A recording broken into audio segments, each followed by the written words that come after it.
नमस्कार, plus minus कार्यक्रम में आपका स्वागत है। 17वीं लोकसभा का चुनावी बिगुल बज चुका है। आरोप प्रत्यारोप और बदजुबानी का सिलसिला भी शुरू हो चुका है। कोई अपनी सत्ता की वापसी के लिए तो कोई सत्ता को बचाए रखने के लिए। इससे पहले election Congress versus all parties होता था, लेकिन अब election Narendra Modi versus all other leaders है। कांग्रेस का ग्राफ पिछले दिनों तेजी से गिरता जा रहा था, लेकिन पिछले 3 विधानसभा चुनाव में जीत के बाद कांग्रेस के हौसले भी बुलंदियों पर पहुंच गए हैं। देखना यह है कि आने वाली 23 मई को क्या तस्वीर उभर कर सामने आएगी। कांग्रेस की क्या तैयारियां चल रही हैं और किस प्रकार की उनकी भावी रणनीति है, इस पर चर्चा करने के लिए आज प्लस माइनस में हमारे साथ खास मेहमान हैं पूर्व विदेश मंत्री और कांग्रेस के वरिष्ठ नेता सलमान खुर्शीद। उनसे बातचीत करेंगे, लेकिन पहले एक नज़र उनके अब तक के राजनीतिक सफर पर। भारतीय राजनीतिज्ञ, नामित वरिष्ठ अधिवक्ता, प्रख्यात लेखक और कानून शिक्षक सलमान खुर्शीद कांग्रेस का जाना माना नाम है। मनमोहन सिंह सरकार में खुर्शीद विदेश मंत्री थे। उन्होंने 1981 में इंदिरा गांधी के समय में पीएमओ में एक विशेष अधिकारी के रूप में अपने राजनीतिक जीवन की शुरुआत की। एक सफल वकील और लेखक, खुर्शीद 2009 की आम चुनाव में फर्रुखाबाद लोकसभा निर्वाचन क्षेत्र से निर्वाचित हुए। इससे पहले वो फर्रुखाबाद लोकसभा निर्वाचन क्षेत्र से 10वीं लोकसभा के लिए चुने गए थे। वे जून 1991 में वाणिज्य के केंद्रीय उप मंत्री बने और बाद में विदेश मामलों के राज्य मंत्री बनाए गए। अपने बेबाक बयानों के चलते कई बार सलमान खुर्शीद चर्चा में रहते हैं। उनके दिए बयानों के कारण उनको ही नहीं, कांग्रेस को भी सफाई देनी पड़ जाती है।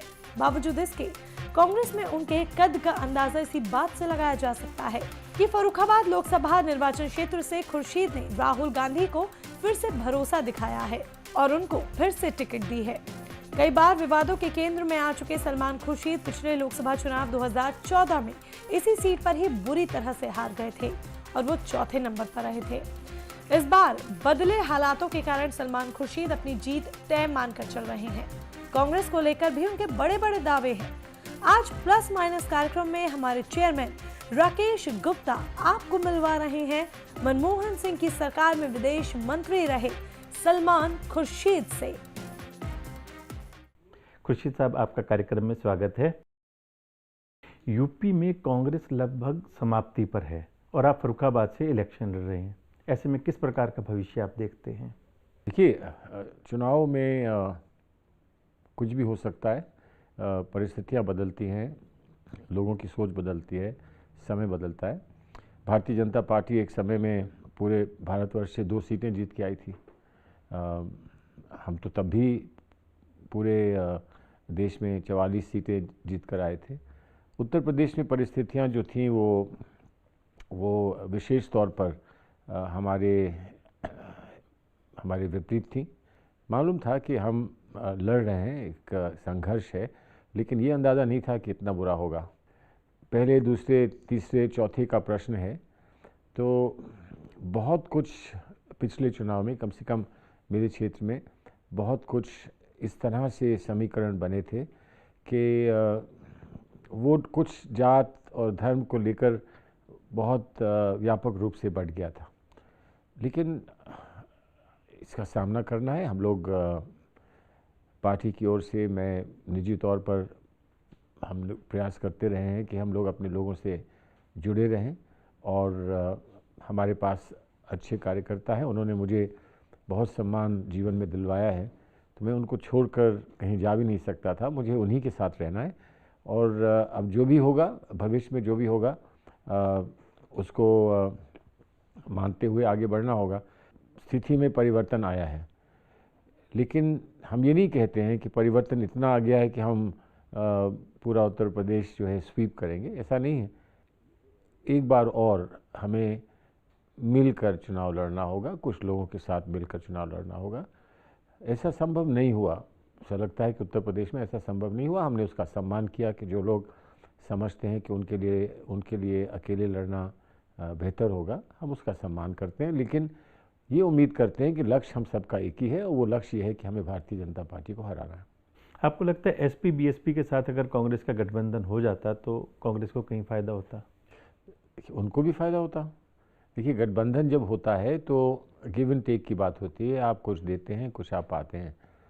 कुछ लोगों का मानना है उन पार्टियों में, और कुछ लोगों का हमारी पार्टी में ये मानना है कि जो जैसे परिस्थितियां बदल रही हैं, उन परिस्थितियों में जो नेगेटिव वोट है एसपी और बीएसपी का, वो हमें मिल सकता है।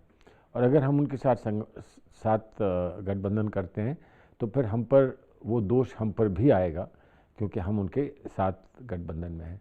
ये बात जो है वो सबको स्पष्ट है कि अगर वोट का बंटवारा होता है और अगर 2-3 खंड में वोट बटेगा तो संभव है कि उसका फ़ायदा भारतीय जनता पार्टी उठाए।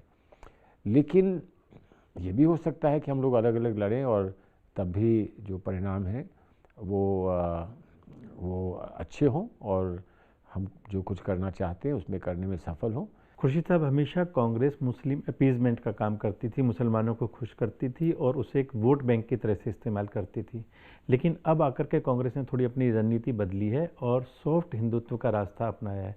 राहुल जी ने भी अपने आप को जनेऊधारी शिव भक्त कहना शुरू किया है। देखिए, राहुल जी ने कुछ नहीं कहा है। राहुल जी का एक विश्वास है और हमें सम्मान करना चाहिए, सबको सम्मान करना चाहिए कि उनका विश्वास क्या है। आप हर व्यक्ति से पूछ नहीं सकते हैं और पूछना भी नहीं चाहिए कि आपका धर्म के प्रति आपका क्या लगाव है। हमारे राष्ट्र जीवन में धर्म का बड़ा महत्व है। हम सेक्युलर समाज हैं, हम एक सेक्युलर कॉन्स्टिट्यूशन और संविधान में विश्वास रखते हैं। लेकिन उसका मतलब ये नहीं कि एक किसी विशेष धर्म को, चाहे वो अल्पसंख्यक हो या बहुसंख्यक हो, उस धर्म को आप कंप्लीटली इग्नोर कर देंगे। क्यों करेंगे? किसी का धर्म हिंदुज़म है, किसी का धर्म इस्लाम है, किसी का धर्म सिखिज़म है, किसी का धर्म बौद्धिज़्म है। उसका सबका सम्मान होना चाहिए। और धर्म पर निर्भर हमारे निर्णय सरकार में या समाज में सिर्फ धर्म पर निर्भर हों, ये बात हमारे संविधान में बड़ी स्पष्ट लिखी है कि ऐसा नहीं होना चाहिए। ये जो अपीजमेंट वाली बात है, मैं मानता हूँ सरासर झूठी है। हर समाज में जहाँ पर अल्पसंख्यक होते हैं, जहाँ पर पिछड़े हुए लोग होते हैं, जहाँ पर कमज़ोर लोग होते हैं, वहाँ विशेष प्रावधान बनाए जाते हैं उनकी देखरेख के लिए। हमारे संविधान में भी हैं। तो जो हमारा संविधान कहता है अल्पसंख्यकों के लिए, उतना हम ना करें तो हम संविधान का सम्मान ना करें। समझिए, तो संविधान में एक हमको सीख दी है और संविधान में विश्वास जो रखता है उसको ये करना है। अगर कोई अपीजमेंट करता है, कोई तुष्टीकरण करता है तो गलत करता है, और अगर कोई ये अपेक्षा करता है कि उसका तुष्टीकरण होगा तो वो भी गलत है। लेकिन एक सामान्य अवसर मिले, सामान्य दृष्टि से सबको देखा जाए और सब भाईचारे के संबंध बनाकर रहें, इसमें कैसी किसी को आपत्ति हो सकती है? हम सामान्य दृष्टि की बात करें तो अगर हम मुस्लिम समाज को देखते हैं तो आज़ादी के इतने वर्षों बाद भी आज भी मुस्लिम समाज पिछड़ा हुआ है। सिविल सर्विसेज में देखें या बिजनेस कम्युनिटी में देखें तो मुस्लिम समाज का कंट्रीब्यूशन सबसे कम है, सबसे कम भागीदारी है। इसके पीछे आप क्या कारण देखते हैं? ये कारण बहुत सारे हैं। इसके पीछे बहुत सारे कारण हैं। जब विभाजन हुआ हमारे देश का, तो देश का विभाजन तो हुआ ही, लेकिन जो मुस्लिम समाज था भारतवर्ष का, उसका भी विभाजन हुआ। तो कितना बड़ा हिस्सा हमसे कट के गया। और कौन लोग गए? वो लोग गए जिनके पास पैसा था, जो प्रोफेशनल थे, जो अगुवाई कर सकते थे समाज की। और कौन लोग रह गए जो इतने गरीब थे, जो कहीं जा नहीं सकते थे, वो लोग रह गए। और फिर एक बहुत धक्का लगा था, जो विभाजन का धक्का था, पार्टीशन का धक्का था, वो एक बहुत बड़ा धक्का था। तो धीरे धीरे समाज अपने पाँव पर फिर खड़ा हो सके, ऐसा प्रयास सब लोगों ने किया। और सच्चाई ये है कि उसमें सिर्फ अल्पसंख्यक नेता नहीं, बल्कि बहुसंख्यक नेता। अगर पंडित जवाहरलाल नेहरू को मैं कहूँ कि वो मुसलमानों के नेता थे इस देश में, तो वो बात झूठ नहीं होगी। लेकिन पंडित नेहरू सिर्फ मुसलमानों के नेता तो नहीं हो सकते थे, सभी के नेता थे। महात्मा गांधी ने सबको साथ लिया, सबको साथ लेकर चले। जब सर्चर कमेटी की रिपोर्ट आई तो उसमें ये पता चला कि बहुत कुछ जो हमने भारत में जो शेड्यूल कास्ट के हमारे साथी हैं, हमारे बंधु हैं, हमने उनको आरक्षण के माध्यम से आगे पहुंचाने में काफ़ी हद तक सफलता प्राप्त की और उनको सम्मान दिलाने में काफ़ी हद तक सफलता प्राप्त करी और ये हमारे लिए एक हर्ष का विषय है। लेकिन जितना हमको करना था अभी वो आज भी नहीं हुआ है। वही चीज़ हम अल्पसंख्यकों के साथ नहीं कर पाए और उसका एक कारण था कि संविधान में धर्म के बुनियाद पर आप आरक्षण नहीं दे सकते हैं, तो हमें और कोई रास्ते अपनाने पड़े और वो रास्ते जो हमने अपनाए वो सच्चर कमेटी ने दर्शाए। उस सच्चर कमेटी ने हमको रास्ता मार्गदर्शन किया, लेकिन दुर्भाग्यपूर्ण बात रही कि हम लोग सत्ता में नहीं रह पाए, इसलिए वो काम अधूरा रह गया। कांग्रेस के सत्ता में रहते हुए हाशिमपुर, भागलपुर, मेरठ, मुजफ्फरनगर, मुरादाबाद, आगरा, अलीगढ़ सब जगह नरसंहार हुए, बाबरी मस्जिद भी ढहा दी, लेकिन पिछले 5 वर्षों में इस तरह के कोई दंगे नहीं हुए। इसको आप किस दृष्टि से देखते हैं? इस वक्त क्योंकि इतने आरोप और प्रत्यारोप लगाए जा रहे हैं, लोग आपस में लगा रहे हैं, जिस बात में आरोप नहीं होना चाहिए वहाँ भी आरोप लगता है, तो मैं नहीं चाहूँगा कि मैं कोई उंगली उठाकर भारतीय जनता पार्टी पर या उनके जो भी और सहयोगी साथी हैं उन पर मैं कोई आरोप लगाऊं। लेकिन ये अगर बड़े पैमाने पर फसाद नहीं होते हैं और जो चीज़ हम पहले देखते थे वो आज नहीं होती है, तो उसका श्रेय क्यों नहीं लेते हैं ये लोग कि हमने इसको रोका है? श्रेय क्यों नहीं लेते हैं? लेना चाहिए ना। आपने सुना है कभी भारतीय जनता पार्टी का कोई व्यक्ति कहता है कि हमारे समय में दंगे नहीं होते हैं, और कोई भारतीय जनता पार्टी का व्यक्ति ये कहता हो कि जो दंगा हुआ था वो गलत हुआ था, मुंबई के दंगे गलत हुए थे या गुजरात के दंगे गलत हुए थे? वो इतना भी नहीं कहते हैं, इतना भी नहीं कहते हैं। ये भी नहीं कहते हैं कि हमको बड़ा हमें रिमोर्स है, हमें अफसोस है, हमें दुख है इस बात का कि ऐसा हुआ और वहाँ हुआ जहाँ हमारी सरकारें थी। खैर जो भी है, लेकिन वो नहीं होता है। लेकिन व्यक्तिगत रूप से लोग टारगेट किए जा रहे हैं। आपने देखा है कि लिंचिंग की जो एक नई गाथा शुरू हुई है इस देश में, पूरे विश्व के सामने हमारा सर झुक जाता है कि इसलिए कि इतना इनह्यूमन, इतना अमानवीय किसी के साथ व्यवहार करा जाए और उस पर फिल्म बना के दुनिया को दिखाई जाए। ये भी तो हो रहा है आज, तो इसका भी तो कोई जवाब दे। इसका तो कोई जवाब नहीं मिलता। हो रहा है तो बहुत बुरा हो रहा है, घिनौनी बात है, किसी के साथ नहीं होना चाहिए।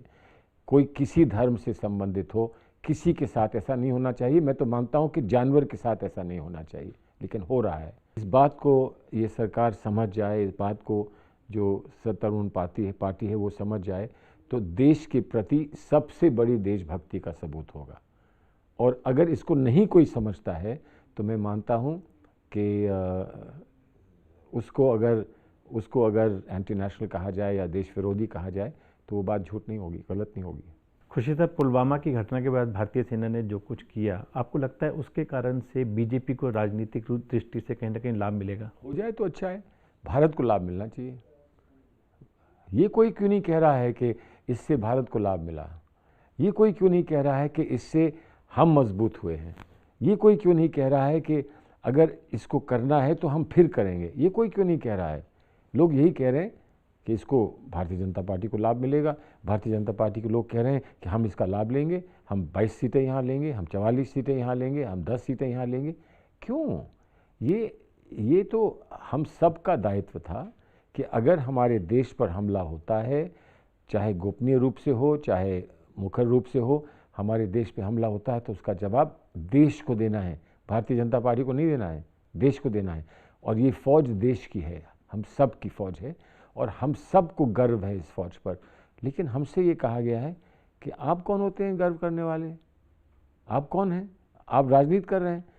सरकार कह सकती है, सरकार पोस्टर लगा सकती है, फोटो लगा सकती है, हम इतना भी नहीं कह सकते कि हमें गर्व है। इसके बाद अभिनंदन की जब सेफ वापसी हुई, उसको भारत ने एक अपनी बहुत बड़ी डिप्लोमेटिक विक्ट्री के रूप में प्रेजेंट किया कि हमने बहुत अच्छी जीत हासिल की कि हम उसको सेफली वापस ले आए। लेकिन आपने उसके लिए इमरान खान का धन्यवाद किया।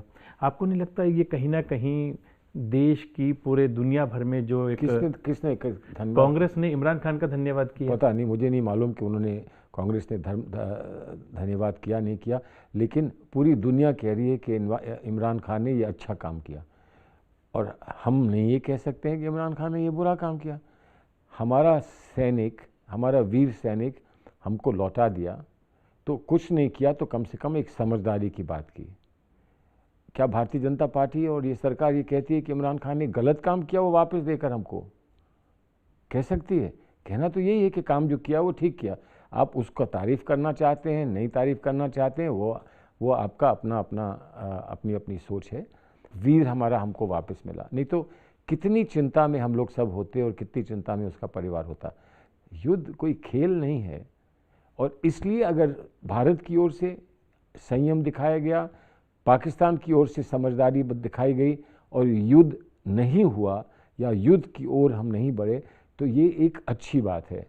हम ये कहें कि आप स्ट्राइक करें और आतंकवाद समाप्त हो जाएगा, तो करिए, एक नहीं करिए, 100 करिए। लेकिन अगर आतंकवाद समाप्त नहीं होता है तो हमें कोई और उपाय ढूंढना पड़ेगा। वो क्या उपाय है? हमें कोई रास्ता निकालना होगा। ये चीज़ कहीं ना कहीं जाकर रुकनी होगी। बहुत हो चुका है, अब हमें बस कहना पड़ेगा। खुर्शीद साहब, आप बहुत लंबे समय तक विदेश मंत्री भी रहे हैं, और पिछले दिनों में जो मोदी सरकार ने विदेशों में और पूरी दुनिया भर में भारत की जो एक इज्जत का डंका बजाया है, आपको लगता है कि कहीं ना कहीं हमारी डिप्लोमेटिक दृष्टि से हमारी जीत हुई है? हुई है क्या? हमारी जीत हुई है।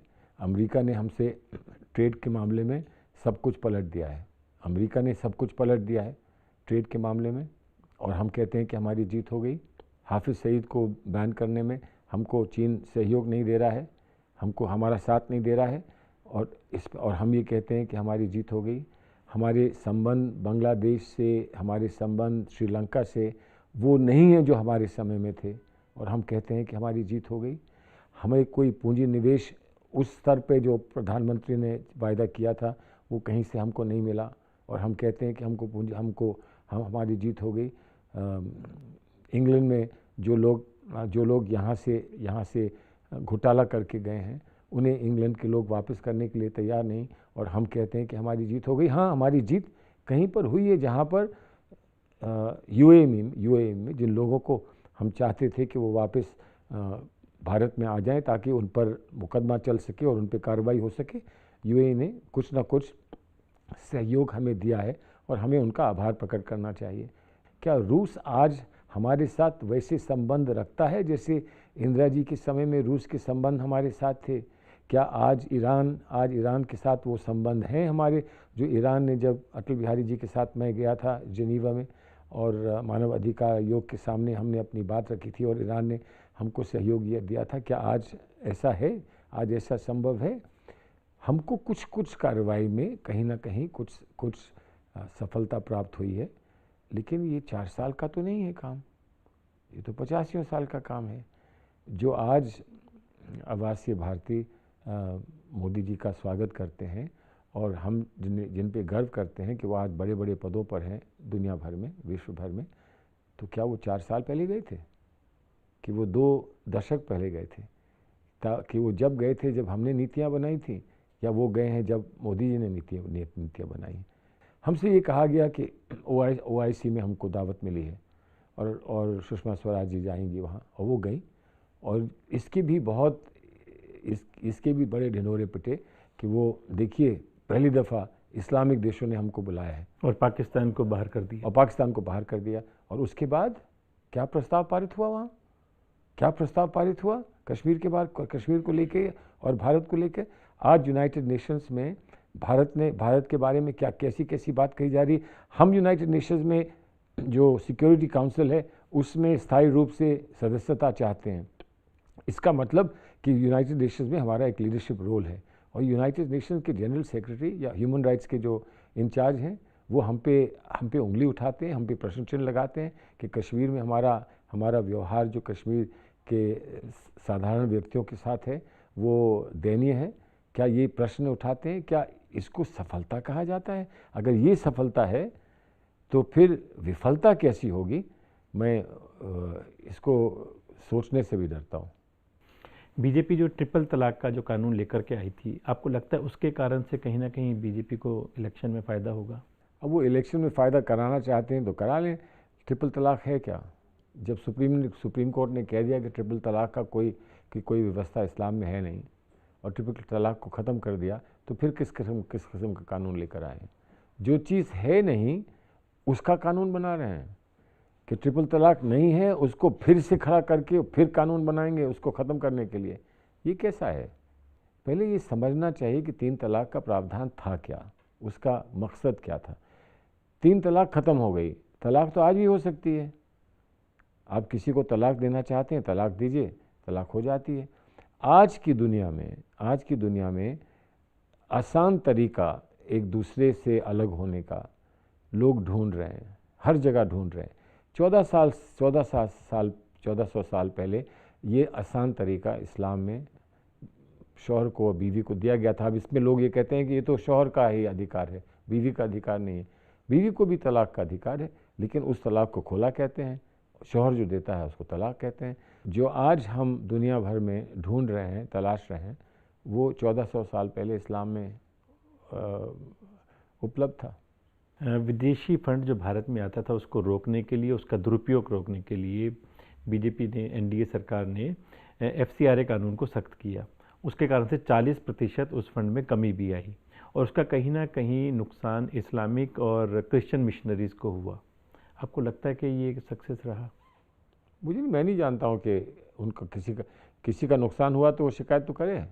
मैंने तो कोई शिकायत नहीं किसी की सुनी कि हमारा नुकसान हो गया, किसी की शिकायत नहीं सुनी। लेकिन जो डिमोनेटाइजेशन हुआ उसकी शिकायत एक मामूली व्यक्ति से भी सुनता हूँ। और जो जिस तरह से नया टैक्स लागू हुआ था उसकी भी शिकायत मैं एक साधारण ट्रेडर से सुनता हूँ, किसान से सुनता हूँ, सबसे सुनता हूँ। तो अगर किसी की कोई चीज़ रुकेगी और वो समझता है कि उसका नुकसान हुआ तो वो शिकायत तो करेगा। हमने तो कोई शिकायत नहीं सुनी। और ये कहना कि सारा धन जो है वो इस्लाम के लोगों को ही मिला करता था, मैं समझता हूँ ये कोई समझदारी की बात नहीं है। धन तो कोई भी ले सकता है, गलत काम कोई भी कर सकता है। माल्या और नीरव मोदी तो मुसलमान नहीं है। इस पार्टी में ये मानते हैं कि अगर किसी ना किसी तरह से हम इनको बदनाम कर दें, हम इन पर प्रश्न चिन्ह लगा दें, तो हमारा कोई फ़ायदा होगा। हो गया, एक आध दफ़ा हो गया, लेकिन मैं समझता हूँ कि ये लोग इस देश को जानते नहीं हैं। हिंदू धर्म एक व्यापक और एक बहुत सुंदर धर्म है। उसको संकीर्ण और ईर्ष्या करने वाला धर्म जो बना रहे हैं, वो हिंदू धर्म के साथ कोई न्याय नहीं कर रहे हैं। मैं तो मानता हूँ अन्याय कर रहे हैं। खुर्शीद साहब, राम जन्मभूमि विवाद को हल करने के लिए अब 3 मध्यस्थ जो अपॉइंट किए गए हैं, आपको लगता है इसके कारण से हम कहीं ना कहीं कुछ विवाद को हल करने की दृष्टि से? देखिए, विवाद हो सकता है हल ना हो, आसान नहीं है विवाद, लेकिन हो सकता है हल हो जाए। देखिए, मथुरा में और वाराणसी में ज्ञानव्यापी मस्जिद जो है, उसमें जो हल हमारे सामने है वो हल अयोध्या में क्यों नहीं हो सकता? लेकिन संवाद की आवश्यकता है, बैठ के बात करने की आवश्यकता है। अभी तक लोग सब ये समझ बैठे थे कि हम साल 2 साल 10 साल 20 साल में कोर्ट से फैसला करा लेंगे, और कुछ लोग ये समझे बैठे थे कि कोर्ट में फैसला हमारे ही पक्ष में आ जाएगा। क्यों आ जाएगा? कोर्ट क्या फैसला करता है, कैसे करता है, वो समय बताएगा। लेकिन मैं मानता हूँ कि बड़ी दूरदर्शिता के साथ हमारे सुप्रीम कोर्ट ने, चीफ जस्टिस साहब ने ऐसा फैसला किया है कि हमारे देश को, हमारे देश के समाज को एक मौका मिला है कि हम दुनिया को दिखा सकें कि हम एक हैं। आपके नेताओं का आतंकवादी प्रेम देखिए, राहुल गांधी की नज़र में मसूद अजहर भी मसूद अजहर जी हैं। वो ऐसे व्यक्ति के साथ प्रेम नहीं कर सकते हैं। राहुल गांधी जी के बारे में आप कभी कहते हैं कि वो बहुत क्रोध में रहते हैं, बहुत नाराज़ रहते हैं, कभी आप कह रहे हैं कि उन्होंने किसी को प्रेम से कोई कुछ बात कही है। मैं जानता हूँ, और देखिए, राहुल जी के लिए एक ही बात मैं कह सकता हूँ, हमने किसी ने वो सहा नहीं है जो वो सह चुके हैं। वो कुर्बानी अपने घर में जैसी उन्होंने दी है या देखी है, वैसी हम ऐसी कल्पना भी नहीं कहीं कर सकते हैं। कितना दर्द उनके मन में होगा आतंकवाद को लेकर, कितना दर्द होगा, इसका सबूत भी उनको देना है। जीता जागता सबूत उनका जीवन है। और उस पर भी अगर कोई ये कहे कि वो एक करुणा भरी या प्यार भरी बात कह सकते हैं मसूद अजहर के लिए, तो मेरे लिए तो ये एक बहुत कष्ट की बात है, सच कह रहा हूँ। बहुत बहुत धन्यवाद खुर्शीद साहब, आपने बहुत अच्छा, बहुत गंभीरता से हमारे सभी प्रश्नों का उत्तर दिया। चलते चलते एक बात आपसे पूछना चाहेंगे, कुछ सर्वे ऐसा बताते हैं और कुछ लोगों का भी ऐसा मानना है कि अगर राहुल गांधी को आप प्राइम मिनिस्टर कैंडिडेट ना प्रोजेक्ट करें तो कांग्रेस को ज़्यादा सीटें मिल सकती हैं। देखिए, कोई ना कोई डरता होगा राहुल गांधी जी से कि वो कहते हैं कि किसी तरह से राहुल गांधी जी को हटा दो, डरता होगा। हमें विश्वास है उनमें, हमने चुना है, हम मानते हैं कि वो हमको वो दे सकते हैं जो हमें चाहिए है, इस देश को दे सकते हैं जो देश को चाहिए। उन पर कितने कितने दबाव डाले गए, उन पर उनके बारे में कैसी कैसी बातें कहीं इस देश में, लेकिन वो उनके कदम जो हैं कभी डगमगाए नहीं।